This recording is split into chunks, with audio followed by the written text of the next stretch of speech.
Hola! Welcome to my grammar video, and I will be demonstrating how to use preterite and imperfect in the Spanish language.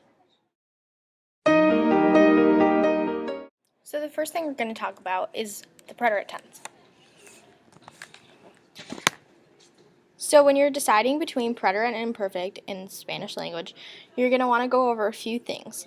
First of all, the exact period of time. If there's any triggers in the sentence that mention a certain time, so la semana pasada, like last week, or ayer, yesterday, or anoche, last night, would be good triggers to say that it's in the preterite tense because it has an exact ending and or beginning. So if you're unsure about a certain trigger or if it was a period of time that was sudden, you can always look and see if the verb happened. It was a one sudden movement.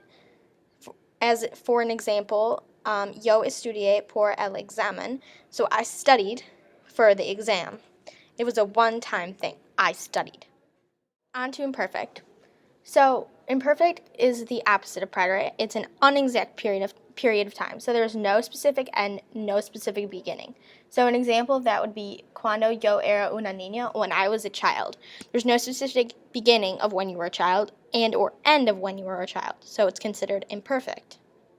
A second characteristic of the imperfect would be description in the past.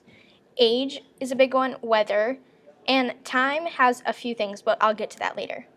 So an example of description in the past would be era muy frío ayer. So it was really cold, and even though it says yesterday, which is a trigger for the preterite, as we discussed earlier, it still is considered weather and description in the past, making it imperfect. Time, however, can go either way, but most of the time it's considered imperfect, but on some occasions it is preterite. Thirdly, when we're talking about imperfect, it would be something that was happening. It was a continuous movement. It was going on for some time with no specific end or beginning. And finally, for imperfect, something that used to happen that no longer occurs. An example of this in Spanish would be yo gustaba airheads cuando yo era una niña. I liked airheads when I was a kid, but it's implying that you don't like them now. And finally, for both of preterite and imperfect, there's one combination that will allow you to use both in a single sentence and abides by all the rules. It's an interrupting sentence. An example of this would be yo estudiaba cuando mi mamá entró mi habitación.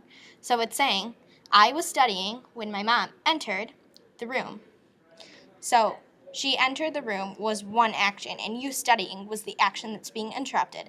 That's imperfect. The action that she interrupted, so coming into the room, she entered, is in preterite because it was a single action. And that's preterite and imperfect. I hope this helped, and next time you're thinking about conjugating, just remember the rules, and they should help you. Thanks. Adios.